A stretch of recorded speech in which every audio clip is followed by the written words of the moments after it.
I'm Claire Madison, and I'm 28 years old.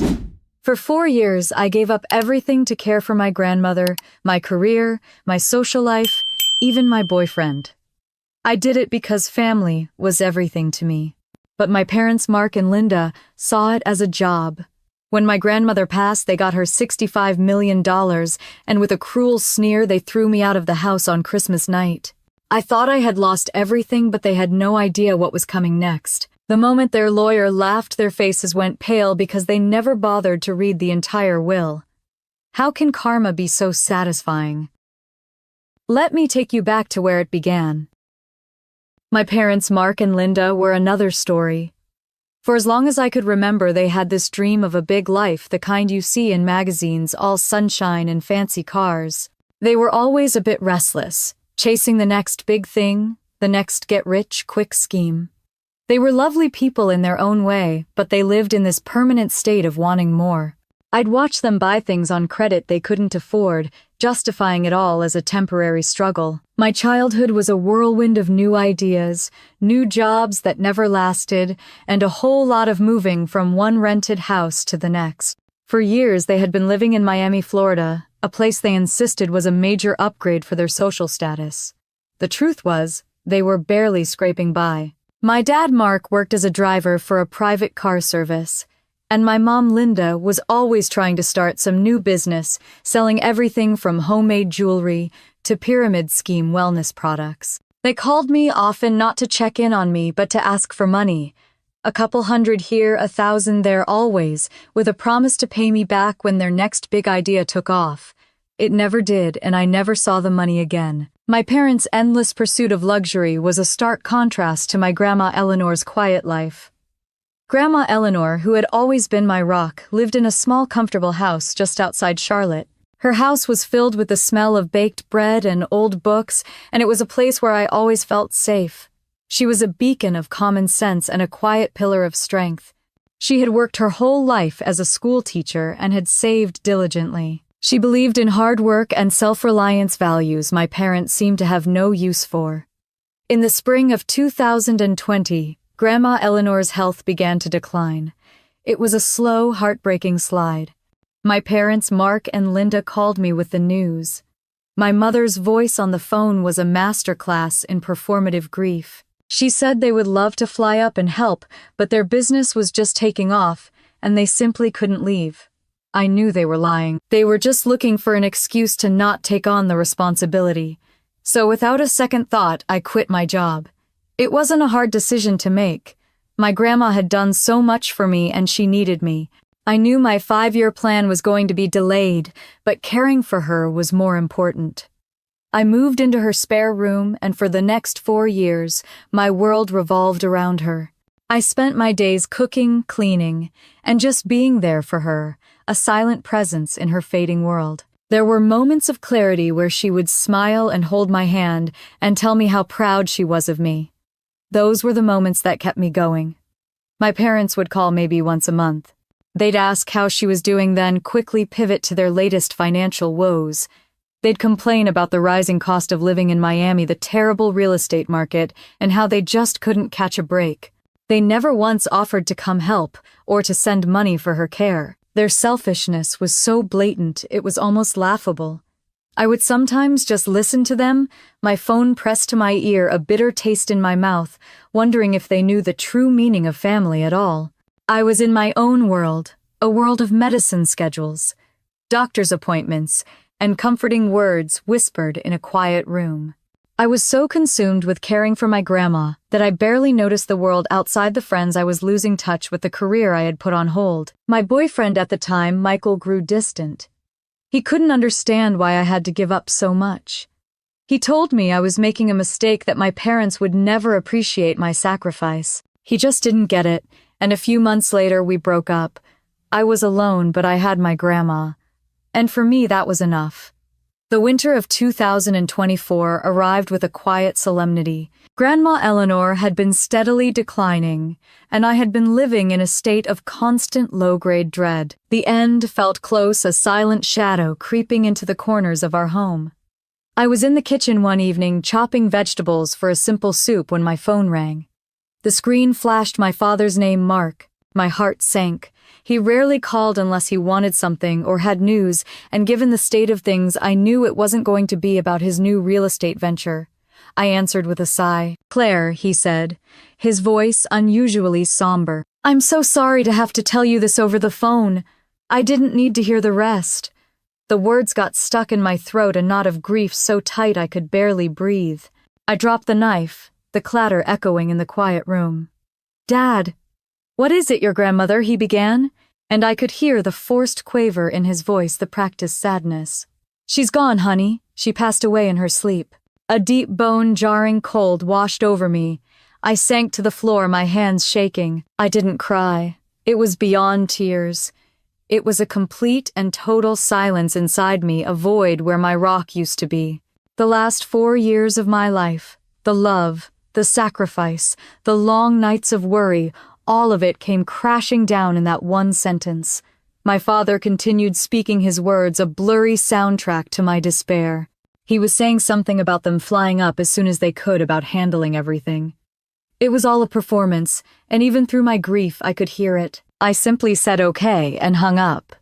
The next few days were a blur of arrangements, of phone calls to funeral homes and florists, of numbly picking out a casket. My parents flew in and their grief felt so foreign to me. They wore black, they had tissues ready, and they offered condolences to neighbors with practiced ease. But their eyes told a different story.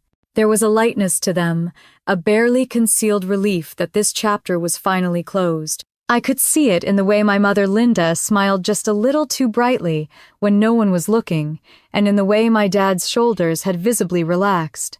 They acted like they were attending a business conference, not a funeral for their own mother. The day of the funeral was cold and gray. The wind bit at my exposed skin as we stood by the grave. My parents looked every bit the grieving children, their faces, a study in solemnity.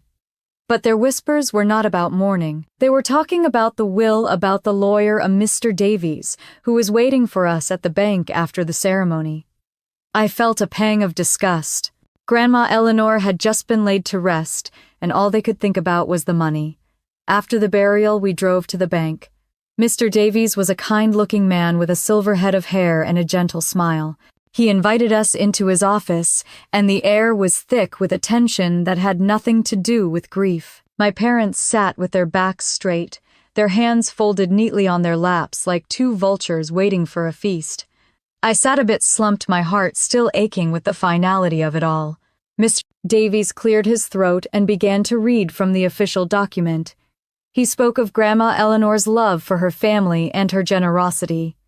He explained that she had always valued hard work and selflessness. My parents exchanged a smug glance, and then he said the words that made my world tilt on its axis. He announced that my grandmother had bequeathed her entire fortune, a staggering $65 million, to my parents Mark and Linda. My mother gasped, a sound of pure, unadulterated shock and delight. My father's face broke into a wide, triumphant smile. Mr. Davies continued explaining that Grandma Eleanor had chosen this path because she believed my parents, as her only children, would honor her legacy. He then looked directly at me. He explained that she had written that she trusted my parents to take care of me as I had taken care of her. My parents' smiles were now plastered across their faces.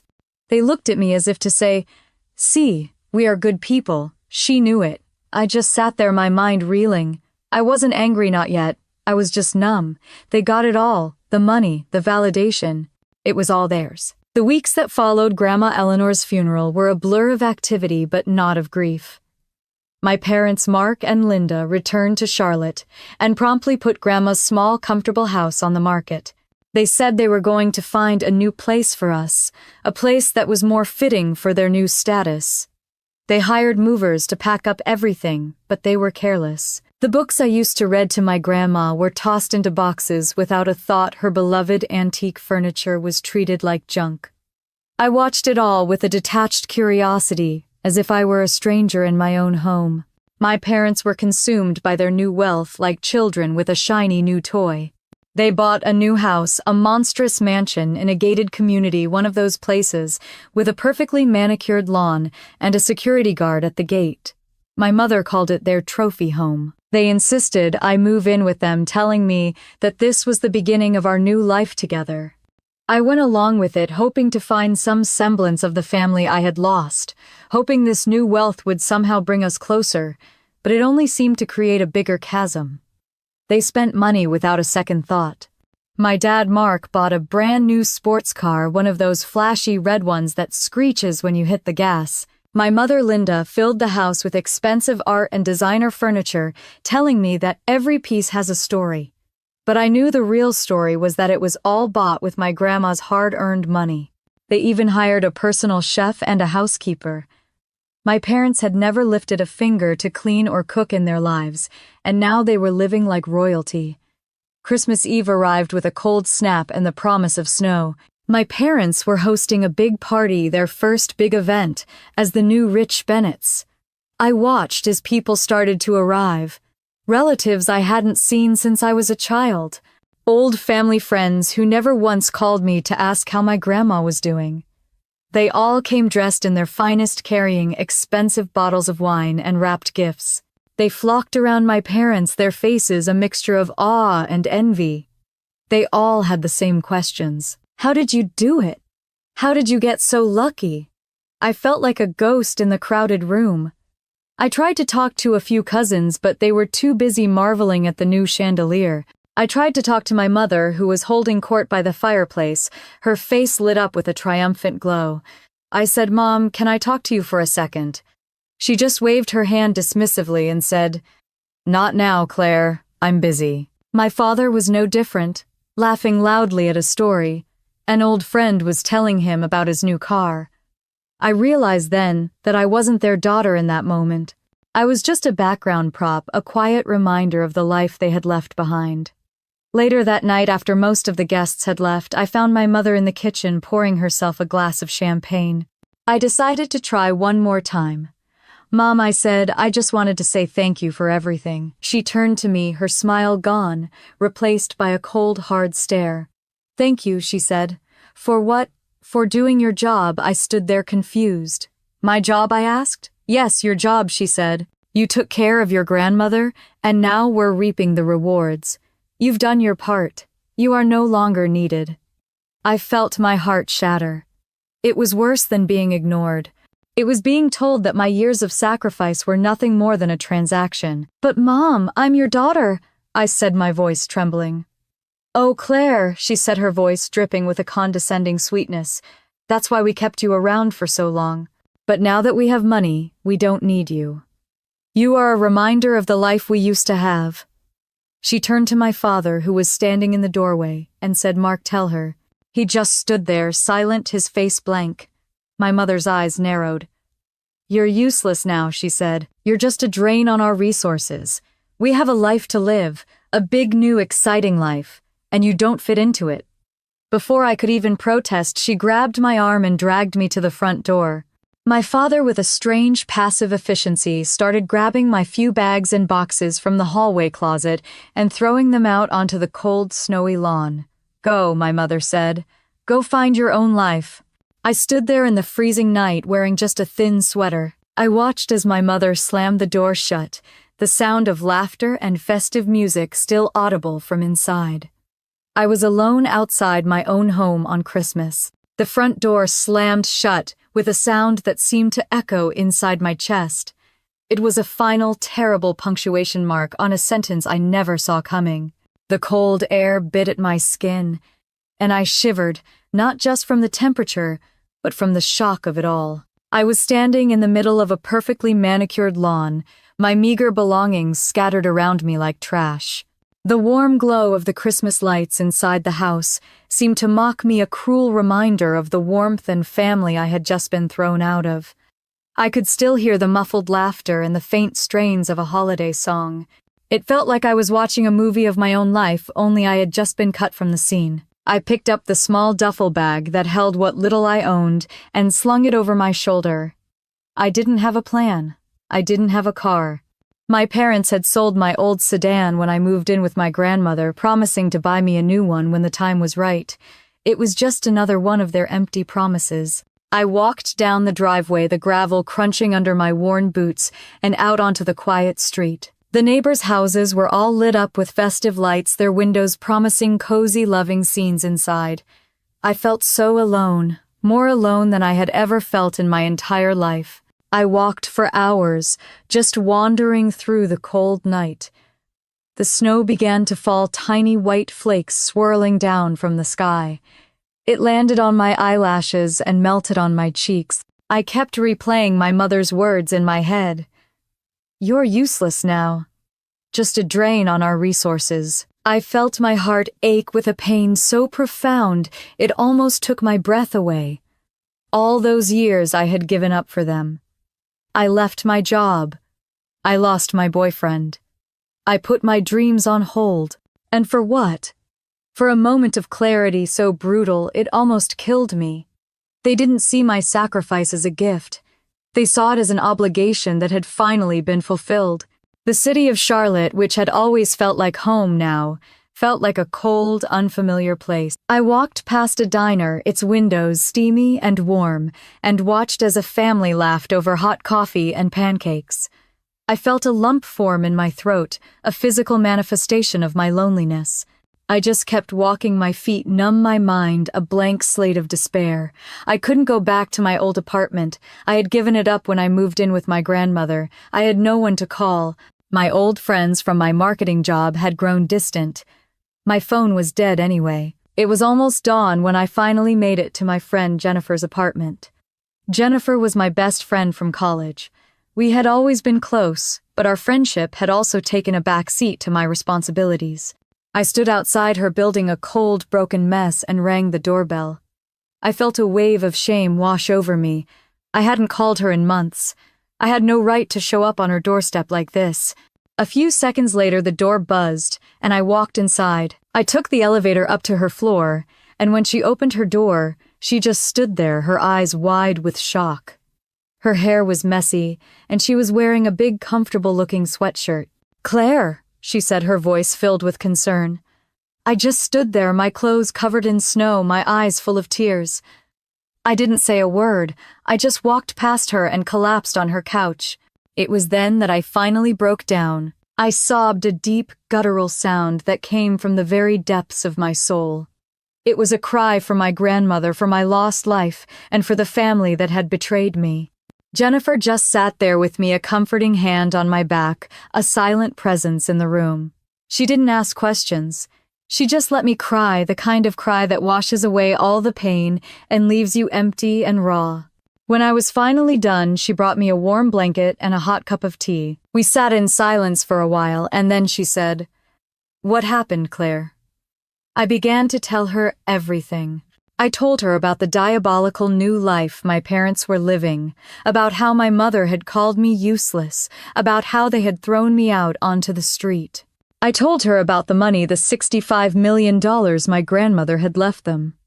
Jennifer just sat there, listening intently, her face a mask of shock and disbelief. She couldn't believe my parents could be so cruel. No one could. When I was finished, she just shook her head and said, "I'm so sorry, Claire. This is unbelievable."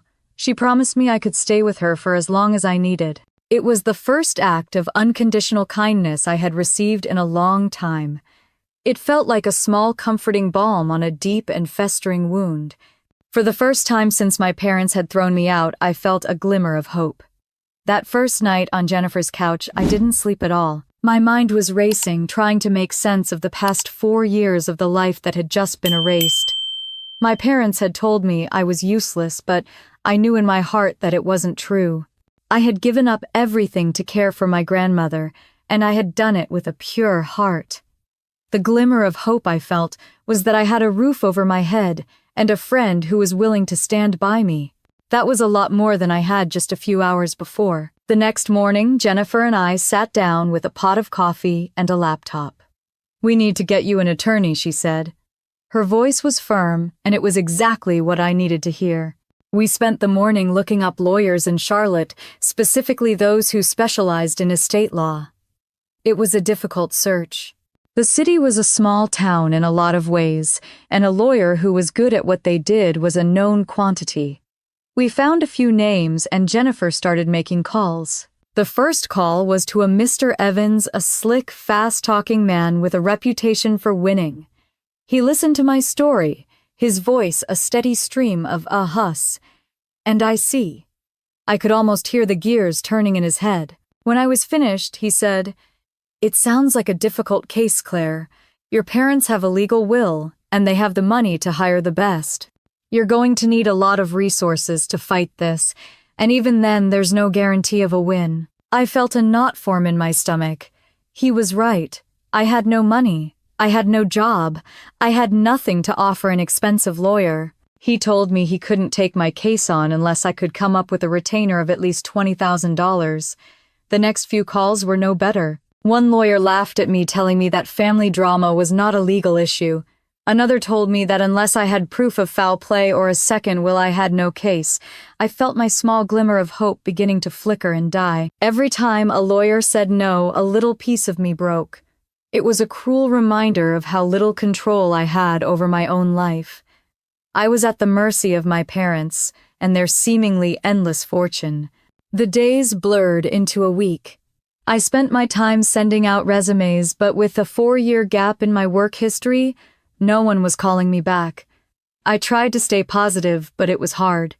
My parents, meanwhile, were on a shopping spree. My father, Mark, bought a new yacht, a massive thing with a polished deck and a name painted on the side in gold letters, The Fortune.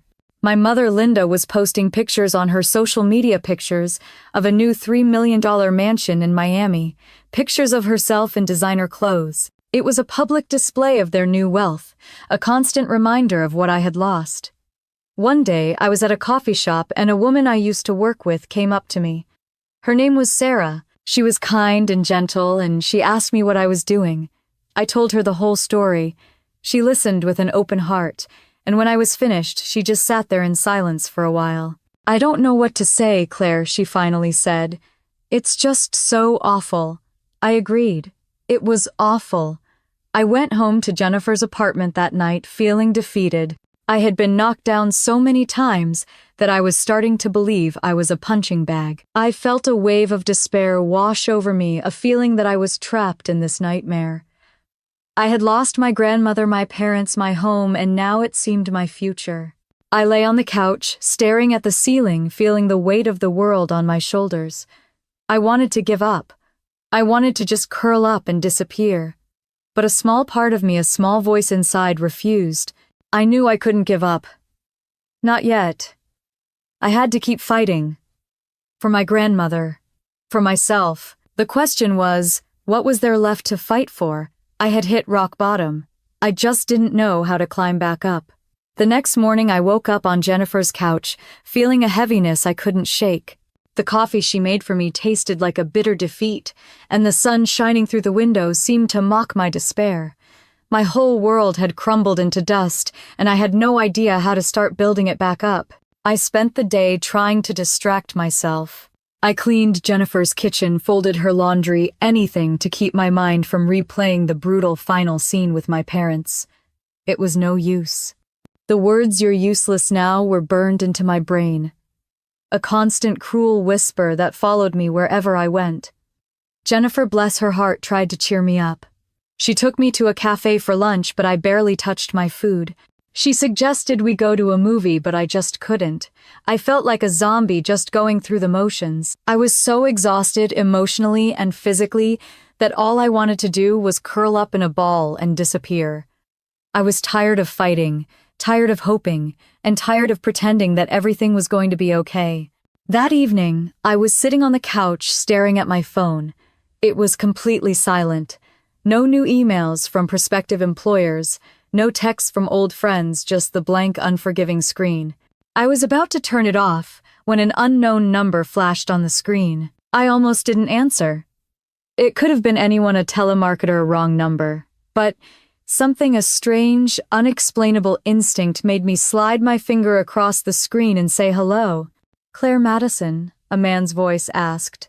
It was a familiar voice, but I couldn't place it. It was deep and gentle with a hint of a southern drawl. I felt my heart skip a beat. "Yes, this is she," I said. There was a long pause, so long that I thought the call had dropped. And then the voice said, "This is Mr. Davies. I am your grandmother's attorney." My stomach dropped. Why was he calling me? My parents had already dealt with the will. I felt a wave of nausea wash over me. "Was this some cruel joke, Mr. Davies?" I said, my voice barely a whisper. "Is everything okay?" I expected him to tell me something about a piece of paperwork my parents needed signed. I expected him to be professional, brisk, and to the point. But he wasn't. He hesitated, and then he said, "Claire, I'm calling you because I need to ask you something. I need you to be honest with me. Did your parents, Mark and Linda, throw you out of your grandmother's house?" My blood ran cold. How did he know? No one knew. I hadn't told anyone but Jennifer. I started to stammer to find the right words to lie, but he cut me off. "Please, Claire, I need to know the truth. Did they?" I took a deep breath. "Yes," I said, "they did. On Christmas night." Another long pause. I could hear the sound of his pen tapping on a desk. "I see," he said. The way he said it, it wasn't a question. It was a confirmation. "And did they read the will in its entirety?" My heart started to race. My mind was going a mile a minute. "What was he getting at?" "I don't know," I said. "They had a copy. My dad said they had already gone through it." Mr. Davies chuckled, a sound that was so out of place in our somber conversation that it made me jump. "I have reason to believe they did not," he said. "I have reason to believe they only saw the digital copy. They never read the handwritten editions." The words hung in the air, a silent, powerful promise of a secret I never knew existed. I felt a jolt of pure adrenaline shoot through my veins. It was like a splash of cold water in the face, a sudden shocking realization that everything I thought was true might not be. "Handwritten editions," I said. My voice was no longer a whisper. It was a roar. "What are you talking about?" He just told me he couldn't say any more over the phone. He said it was a private matter. He said he needed to meet with me in person. He said he had something to show me, something that could change everything. He told me to meet him the next day at his office in downtown Charlotte.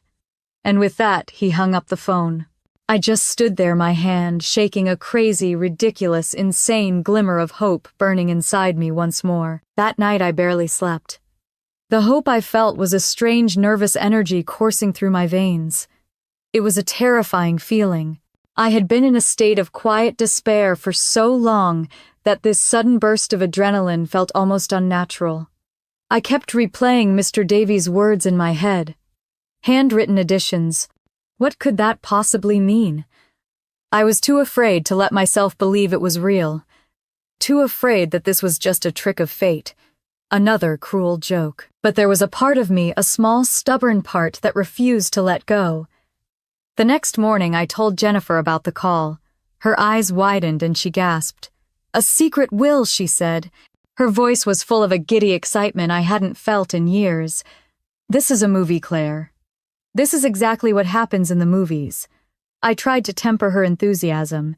"It could be nothing, Jen. He just said handwritten editions. It could be a list of books he wanted to be donated to the library." But even as I said it, I knew it wasn't true. We drove downtown to Mr. Davies' office building. It was a modern, imposing glass and steel structure. I felt so out of place in my worn jeans and old sweater, surrounded by men and women in suits who looked like they owned the world. We took the elevator up to his office on the 30th floor, and when the doors opened, I saw him standing there, his silver hair catching the morning light. He smiled at me, a genuine, kind smile that put me at ease. He invited us into his office. It was a calm, quiet room filled with bookshelves and a big mahogany desk. He offered us coffee, and as we sat down, he looked at me with a serious expression. "Claire," he said, "I have been practicing law for a long time, and I have seen many families fall apart over money. But your grandmother, Eleanor, was a wise woman. She was a woman who saw into people's hearts, and she saw the truth. She saw her daughter and her son-in-law for who they were." My heart pounded against my ribs. He was confirming what I had known all along. He stood up and walked to a large safe in the corner of his office. He began to turn a series of numbers, his face a mask of concentration. I watched him, my heart in my throat. He finally pulled out a small, worn-looking box. He opened it and carefully pulled out a single sheet of paper. It was a page from a notebook, and the paper was old and yellowed. The handwriting on it was a familiar scrawl. It was my grandmother's. My hands started to shake.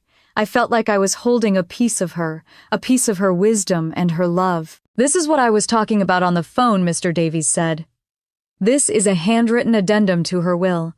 She gave it to me about 6 months before she passed. She made me promise to keep it a secret. She told me to only open it if she were to pass, and only if she had reason to believe that her family had not been kind to you." He then began to read from the paper.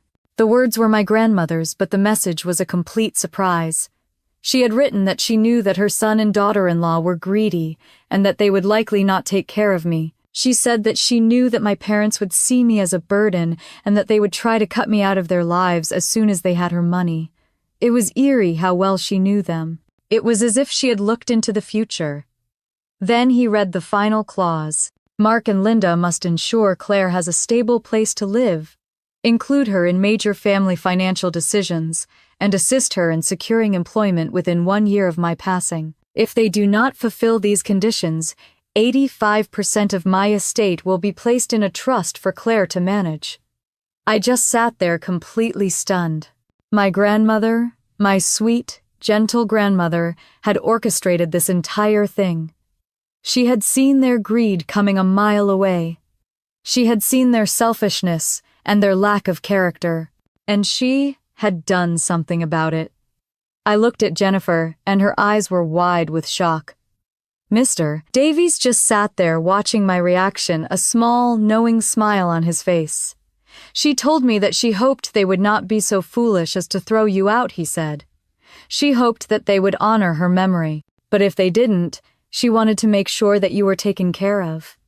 I felt a tear roll down my cheek.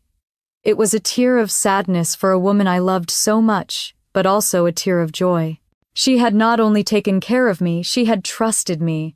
She had trusted me to handle this. My grandmother, even in death, had come to my rescue. That was the moment everything changed. The moment I realized my grandmother, even in death, had been looking out for me. The small, worn piece of paper Mr. Davies held in his hand was more powerful than my parents' entire fortune. It was a testament to her love, her wisdom, and her understanding of human nature. Jennifer, who had been sitting beside me in stunned silence, finally found her voice. "Claire, you have to do something," she said. "You have to get that will." Mr. Davies just smiled. He explained that a copy of the handwritten will was in the safe along with the original. "She knew that it would be a legal battle," he said. "She knew that your parents would fight this. So she made sure that every word was legally binding and that there was a witness to her signature." My heart felt like it was going to burst out of my chest. My grandmother had thought of everything. We left Mr. Davies's office and drove to my grandmother's house. I felt a knot of dread in my stomach.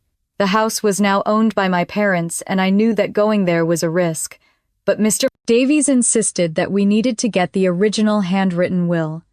He said that while the copy was legally sound, the original would be a powerful piece of evidence in court. We pulled up to the house, and I saw my father's new sports car parked in the driveway. A massive, flashy thing that seemed to mock the quiet, simple home it was parked in front of.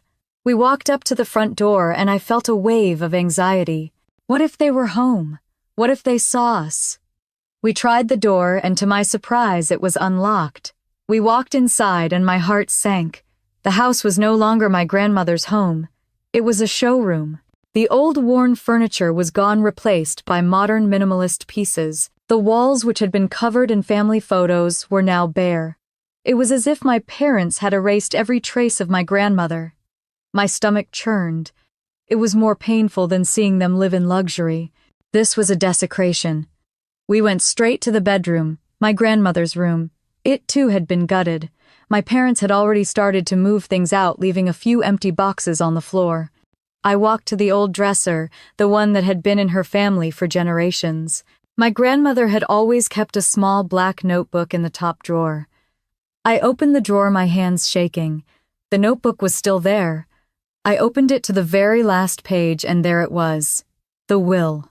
The handwritten additions. The signatures. I closed the notebook and held it to my chest, a powerful sense of relief washing over me. Suddenly, I heard a car pull up in the driveway. It was my parents. Their laughter echoed through the quiet house, a loud, vulgar sound that felt completely out of place. I quickly hid the notebook in my bag. I could hear my mother, Linda, talking about how they were going to turn the house into a vacation rental, a source of passive income.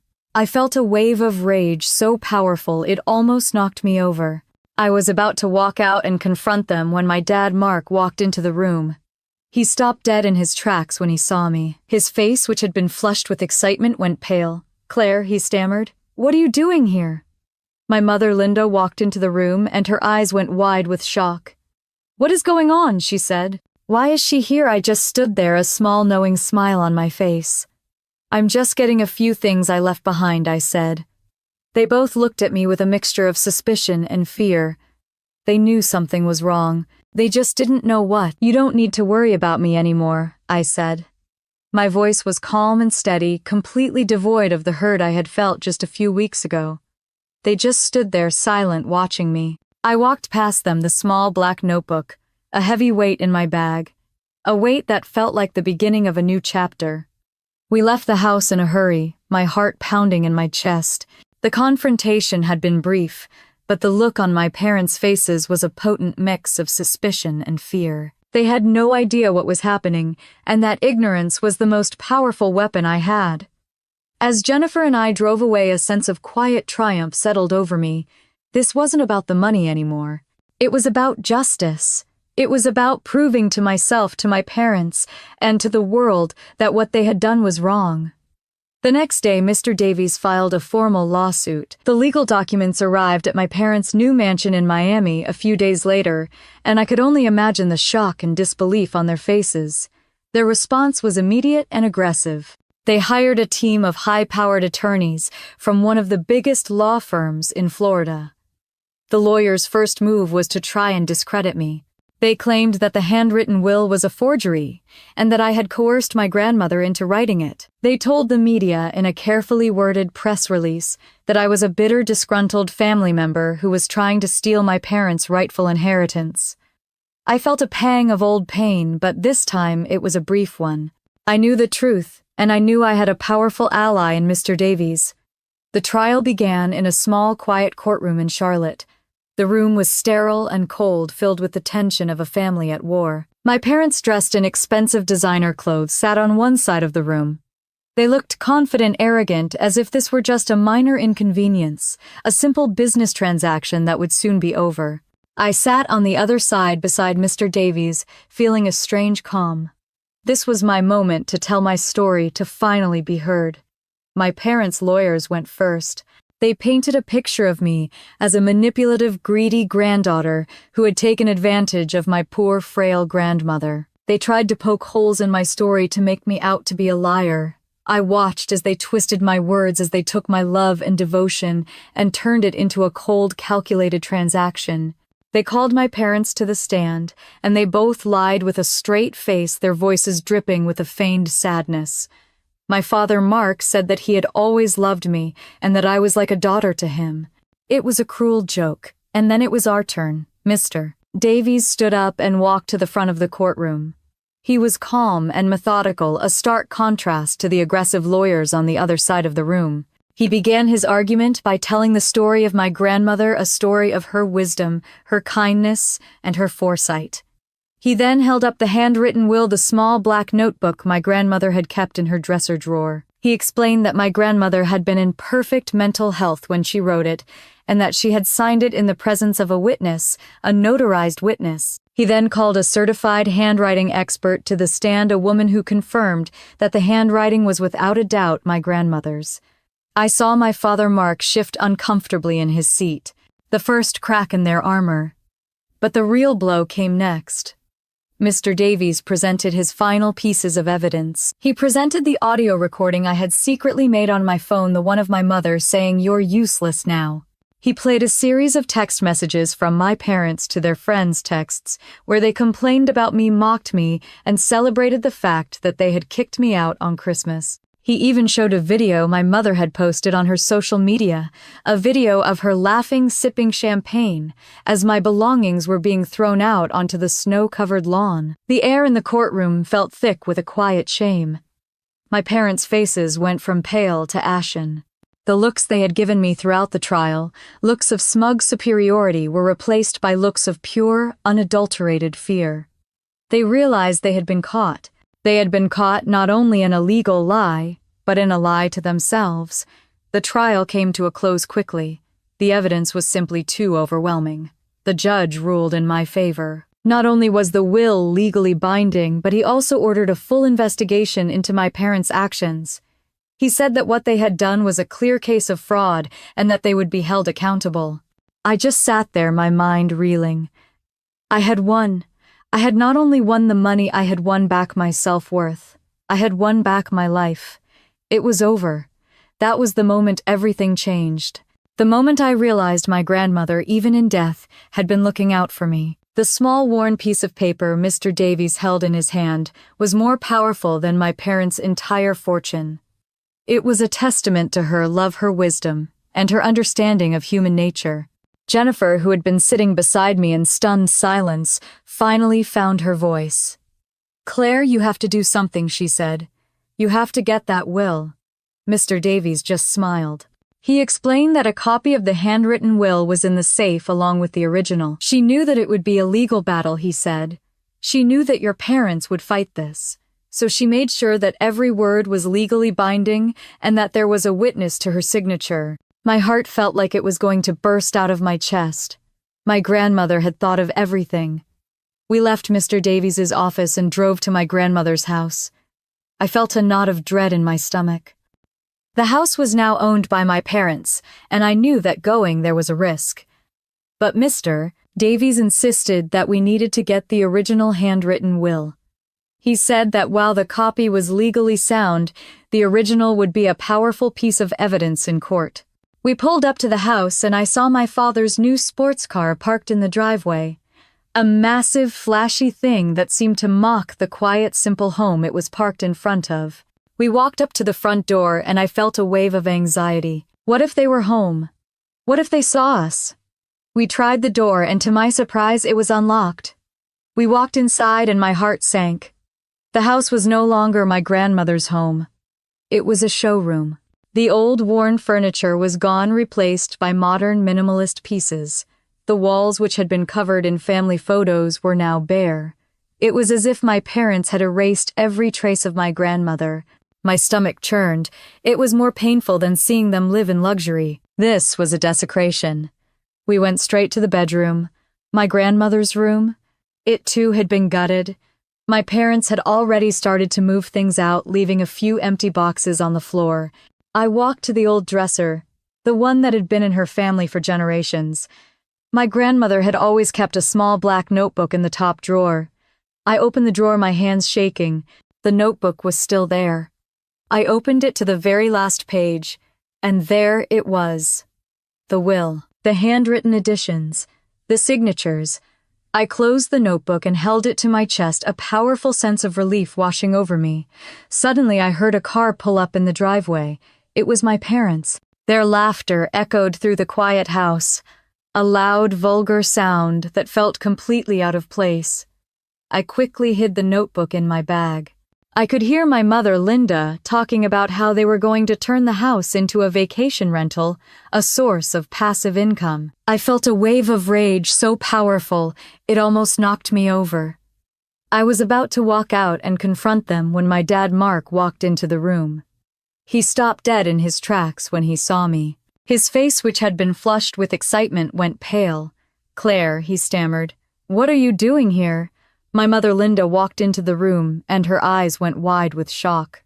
"What is going on?" she said. "Why is she here?" I just stood there, a small knowing smile on my face. "I'm just getting a few things I left behind," I said. They both looked at me with a mixture of suspicion and fear. They knew something was wrong. They just didn't know what. "You don't need to worry about me anymore," I said. My voice was calm and steady, completely devoid of the hurt I had felt just a few weeks ago. They just stood there silent, watching me. I walked past them, the small black notebook, a heavy weight in my bag. A weight that felt like the beginning of a new chapter. I had won. I had not only won the money, I had won back my self-worth. I had won back my life. It was over. It was over. The legal battle was done, the verdict was in, and my parents had lost. I walked out of that courtroom a different person, with a sense of freedom that I had never known. The next few months were a blur of paperwork and meetings with Mr. Davies. He helped me get control of the trust, and I began the process of building my life back, but this time on my own terms. I didn't want the life they had coveted. I wanted the life I had always dreamed of. I began by opening a small office in downtown Charlotte, just a few blocks from where I used to work.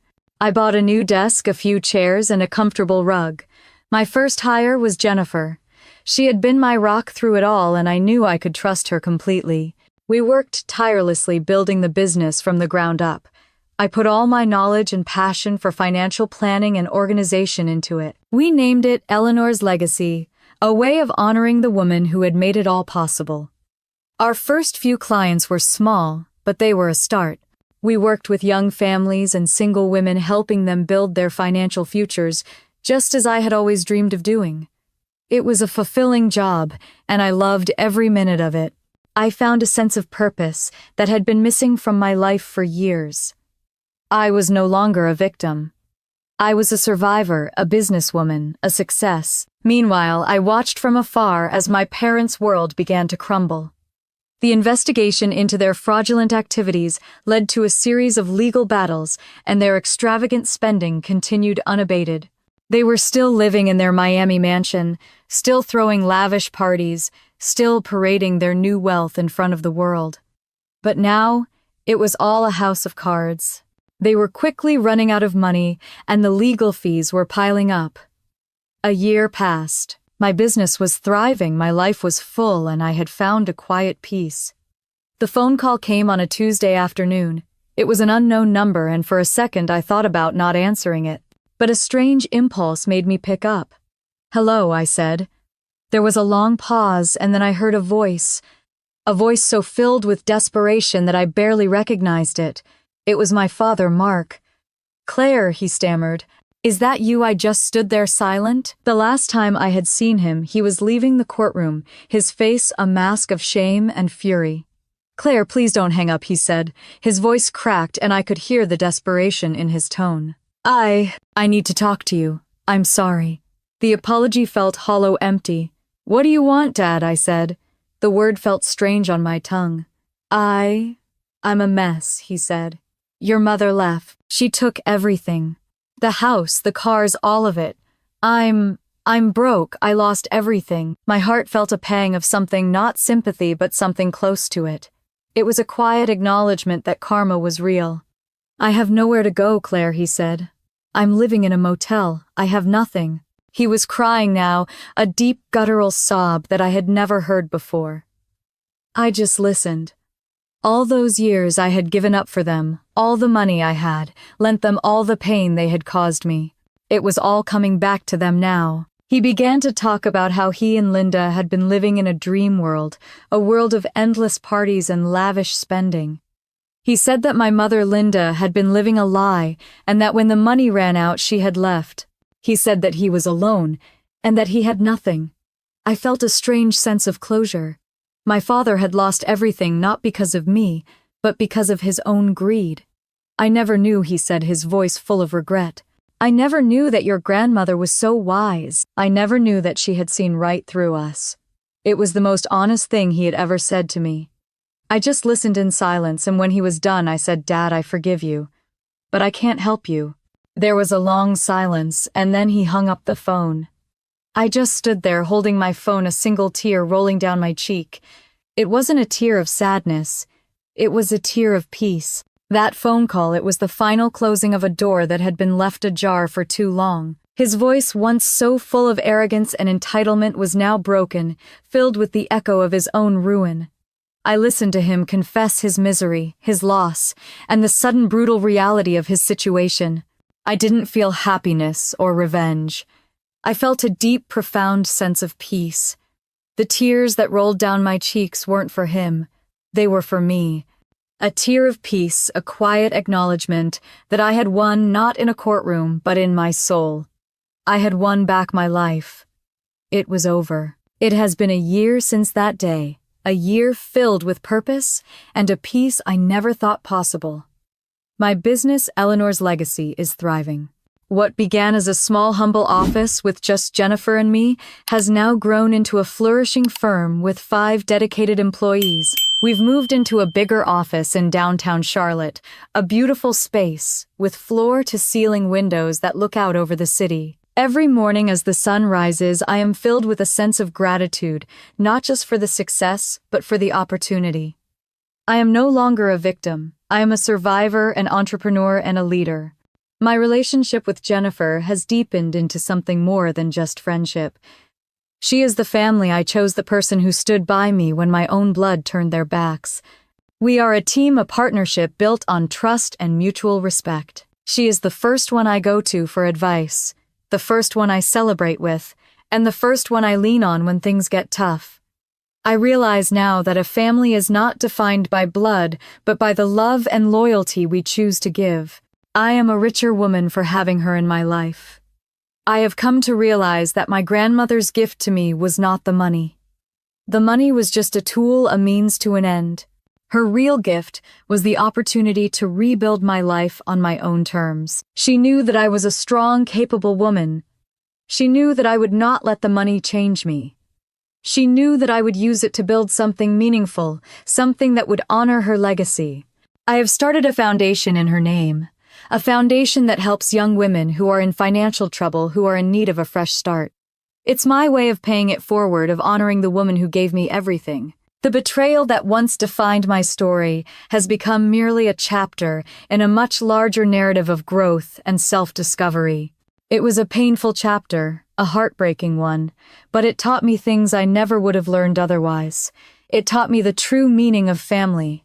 It taught me the true meaning of strength. It taught me that sometimes losing everything you thought you wanted can lead you to what you truly deserve. I look at my life now and I feel a quiet sense of triumph. I am not a victim. I am a woman who was pushed to her breaking point and came out on the other side stronger, wiser, and more authentic. I have discovered that my capacity to create meaning from misfortune is more powerful than any amount of money. The last time I saw my parents, they were leaving the courtroom, their faces a mask of shame and fury.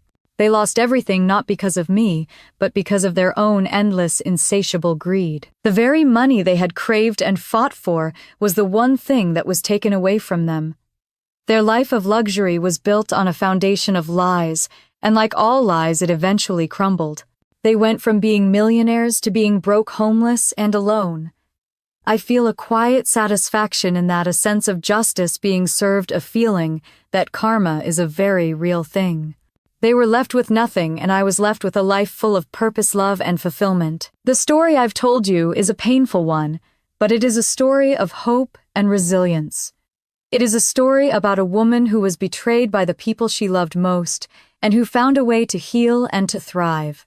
I hope that by sharing my story, I can inspire you to find your own strength, to find your own way to heal, and to live a life that you are proud of. If this story has resonated with you, I would love to hear your thoughts. Have you ever been pushed to your breaking point only to discover a strength you never knew you had? Have you ever had to choose between your family and your sanity? Share your story in the comments below. And if this video has inspired you, please hit the like button and subscribe for more stories about finding unexpected strength in difficult situations. Thank you for listening to my journey, and remember that sometimes losing what you thought you wanted can lead you to what you truly deserve.